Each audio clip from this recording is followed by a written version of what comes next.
வணக்கம். இன்னைக்கு கபத்தை பற்றி பார்க்கலாம். கபம் என்ன? கபம் என்றால் சளி, வேற்றே கிடையாது, சளி தான். டெய்லி சளி க்ளீன் பண்ணிட்டோம்னா நம்மளுக்கு உடம்பு சூப்பராக வச்சுக்கலாம். ஹார்ட் நல்லா இருக்கும், மூச்சு ஃப்ரீயாக இருக்கும், நம்மளை எந்த பிரச்சனையும் கொடுக்காது. அந்த சளி கொஞ்சம் நம்ம எப்படி சரி பண்ண முடியும்? இதுக்கு முன்னாடி ஒரு விஷயம் சொல்கிறேன். நம்ம சேனல் ஸ்ரீ விநாயகா புத்தூர்கட்டு நம்ம சேனல் பேர் இருக்குது.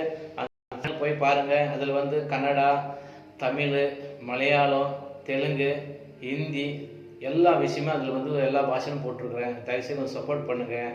அந்த சேனல் சப்ஸ்கிரைப் பண்ணுங்கள். கொஞ்சம் இம்ப்ரூவ்மெண்ட் பண்ணுறது உங்கள் கையில் தான் இருக்குது. கொஞ்சம் சப்போர்ட் பண்ணி தூக்கி விடுங்க. ஓகே, இப்போ கபத்தை பற்றி பார்க்கலாம். கபம் சளி தான் மேட்ரு, வேறு ஒன்றும் கிடையாது. சளி நம்ம எப்படி க்ளீன் பண்ணிக்கலாம்? இப்போ நம்ம காலையிலேருந்து பல் வளர்க்குறோம். பல் வளர்க்கிட்டு பிறகு முடிஞ்ச அளவுக்கு மூலிகை பல்பொடி வளர்க்குங்க. இல்லைன்னா மரம், வேலை மரம், அரச மரம், ஆலமரம், இது மாதிரி மரசத்தில் நீங்கள் மூலிகை பல் வளர்க்கலாம். ரொம்ப சூப்பராக இருக்கும். அப்படி இது கிடைக்காது பேஸ்ட்டில் வளர்க்குறீங்க, ரொம்ப நல்லது, தொந்தரவு கிடையாது. ஏன்னா உங்களுக்கு மூலிகை பல்பொடி தேவைப்பட்டாலும் எனக்கு ஃபோன் பண்ணுங்கள், அதை கொரியரில் அனுப்பி விடுறோம். இப்போ சளி பற்றி பார்க்கலாம். சளி எப்படி க்ளீன் பண்ண முடியும், எப்படி எடுக்கலாம், நீங்களே க்ளீன் பண்ணிக்கலாம். பாருங்கள். இப்போ பல் வளைக்காச்சு. பல் வளைக்கிட்டு க்ளீன் பண்ணிட்டீங்க. சின்ன நாக்கு ஒரு கம்பி எடுத்துங்க, நாக்கு லைட்டாக க்ளீன் பண்ணிவிடுங்க. ஓகே, இப்போ பல் வளைக்கிட்டு நாக்கு லைட்டாக க்ளீன் பண்ணிட்டீங்க. இப்போ சளி எங்கெங்கே தாங்கும்? ஃபஸ்ட்டு கீழே இந்த தொண்டை இருக்கு இல்லையா, இந்த தொண்டை, இந்த பள்ளம், தொண்டை பள்ளத்தில் பாருங்கள், இங்கே ஒரு பள்ளம் இருக்கும், இந்த பள்ளம். ஓகேங்களா? இந்த தொண்டையை சும்மா லைட்டாக பிடிங்க. ஒரு பைப் மாதிரி இருக்கும், அப்படியே பிடிச்சிங்கன்னா அப்படியே கீழே அது ஃப்ரண்ட்டில் பிடிக்கணும். லைட்டாக உள்ளே தான் பிடிக்கணும். உள்ளே பிடிச்சி அப்படியே லைட்டாக அப்படியே கீழே இறக்கி கொடுங்க. இப்படி இறக்கி கொடுங்க. இந்த பழத்தை லைட்டாக ஃப்ரீ பண்ணி கொடுங்க. ஒரு 10 தடவை ரொட்டேஷன் கொடுங்க. தொண்டைக்குழி ரொட்டேஷன் பண்ணிங்கன்னா இந்த பண்ணது உங்களுக்கு வாய்க்குள்ள ஆட்டோமேட்டிக் சளி வந்துடும். ஆட்டோமேட்டிக்காக ஒரு கொத்து சளி ஆட்டோமேட்டிக் வாயில் வந்துடும். அந்த சளி கீத்து போயிடுங்க. இப்போ கொஞ்சம் தண்ணி, லைட்டாக தண்ணி மேலே பிடிங்க. குடிச்சிட்டு தாழை மேலே தூக்கின்னு அப்படியே ரொட்டேட் பண்ணுங்க. கட கட கட கட கட ரொட்டேட் பண்ணிங்கன்னா இந்த தொண்டையில் உள்ள சளி எல்லாம் ரொட்டேட் பண்ண சொல்லும். இங்கே தங்கிக்கிற சளி எல்லாம் ஆட்டோமேட்டிக்காக எல்லாம் லூஸ் ஆகிடும். சரிங்களா? இப்போ தண்ணியை ரொட்டேட் பண்ணிட்டீங்க. இமிடியாக அது மாதிரி இருமனிங்கன்னா அப்படியே ஒரு கொத்து சளி ஆட்டோமேட்டிக் வாயில் வந்துடும். ஃபஸ்ட்டு கீத்து போயிடுங்க. ஓகேங்களா? இந்த சளி இங்கே கிளீன் ஆகிடுச்சு. இப்போ மேல் தாடை, இப்போது இந்த வாய்க்கு மேல் தாடை இருக்கு இல்லையா, மேல் தாடையை சும்மா அந்த கட்டை வேலை இப்படி வச்சுங்க.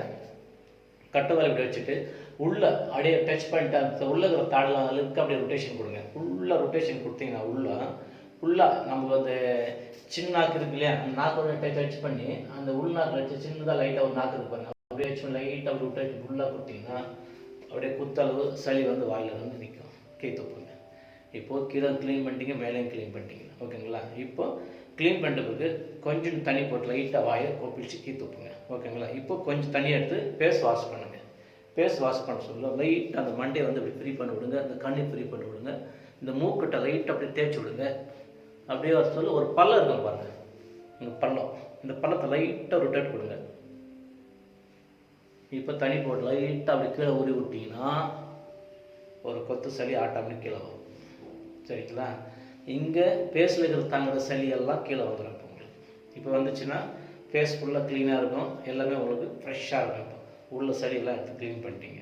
இப்போது இந்த சளி எதனால் வருதுன்னா நம்ம சாப்பிட்ற பொருளால் தான் அந்த சளி தங்குது. நம்ம சளி டெய்லியும் இந்த சளி எடுத்துட்டோம்னா ரொம்ப சூப்பராக இருக்கும். பிரச்சனையை நம்மளுக்கு நுரையில் பிரச்சனை கொடுக்கக்கூடாது. ஹார்ட் ஃப்ரீயாக இருக்கும், ரிலாக்ஸாக இருக்கும். இந்த மரத்தை கூட நம்மளுக்கு வெண்ண முடியும் சக்தி இருந்தால் இந்த சளி மூலிமா லாக் பண்ணுற சிஸ்டம் இருக்குது. இந்த சளி தங்கிச்சுன்னா கூட நம்ம மூச்சு போகாத லாக் பண்ண கூட சான்ஸ் இருக்குது. மரணத்தை ஸ்டாப் பண்ண முடியும். அதனால நம்ம பார்த்துக்கு கொஞ்சம் உசார பண்ணிக்கணும். ஓகேங்களா?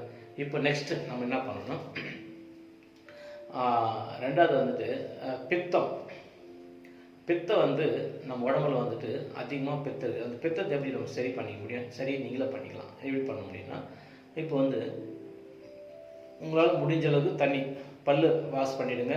பல் நல்லா தொலைக்கிட்டு பிறகு கொஞ்சம் முடிஞ்ச அளவுக்கு தண்ணி இப்படி எடுத்துங்க. கையில் எடுத்து இப்படி விடுங்க. 3 கை குடிச்சு தண்ணி குடிச்சிட்டு சும்மா 2 வாரில் லைட்டாக நாக்கு தேய்ங்க.